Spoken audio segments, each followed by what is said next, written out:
You do this pretty often. A little less so this. That is typically followed up by sweeping of this quality. Sometimes, after vacuuming your main pile, you'll reach in and see what you can get with a swipe from the shop vac, what I call level 2 vacuuming. But even after all that, your floor has got pink water stains from your Rube Goldberg machine, dropped fudgesicle, black paint from somewhere, foreign gunk, more fudgesicle, and more gunk, construction adhesive, polyurethane, rings from the previous owner, wood stain, dried up glue, paint splatter, a piece of tarp epoxied to the floor, a mark where your planer should go. When did I use purple? White smears. What the fuck? Crop circles, spray paint overspray, a litany of pockmarks. So in an effort to make my heart hurt less, I set off to what I thought was just remove all the various graffiti from the shop floor and do a level 3 vacuuming, which is pulling the equipment out of the way, condensing the dust, and getting fully vacuumed.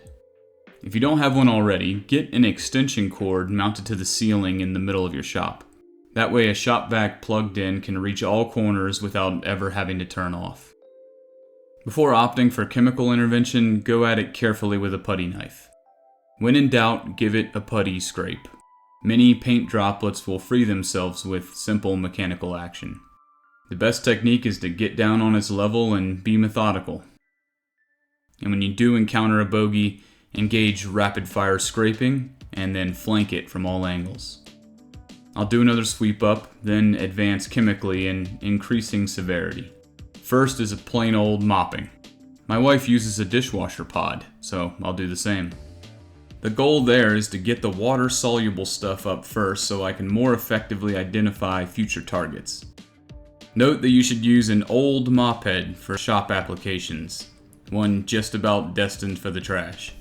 Hey John, why not just power wash or spray it out with the hose? I've got 53 feet from the back of the shop to the door, and big shop furniture that I don't want to move or get wet, so mopping is my chosen option. I'm sure plenty of you can relate. Next level is degreaser. Spray it on, let it sit, scrub it out, mop it off. This advance was proving unfruitful, so I brought in a specialist team and got more leverage.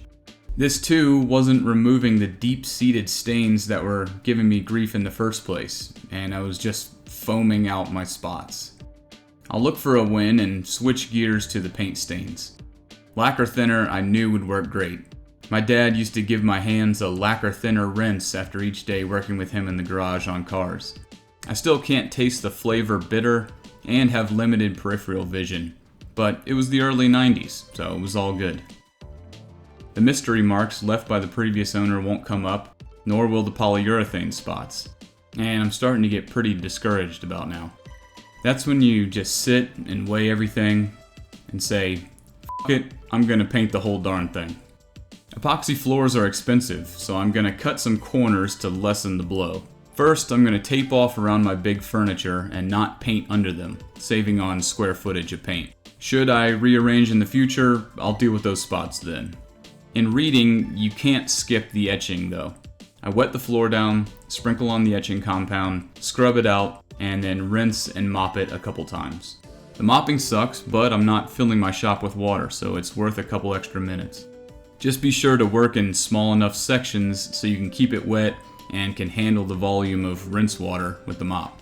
That's really the hard part, the painting is easy. I'm also saving on costs by using a 1-part epoxy. It may be a 10-year solution versus a 30-year, but I'm willing to deal with it in a decade for only spending $145 now. I'll just reach under the shop furniture as far as I can, and you'll never see the line unless you're laying on the ground. Common painting knowledge you already know is to not paint yourself into a corner. But more often understated is another proverb. Don't paint your beer onto an island. There, you learned something today. No paint chips, no moving heavy furniture, no water damage, less than $150, and my kingdom is now a bit more baller ass. Thanks for watching.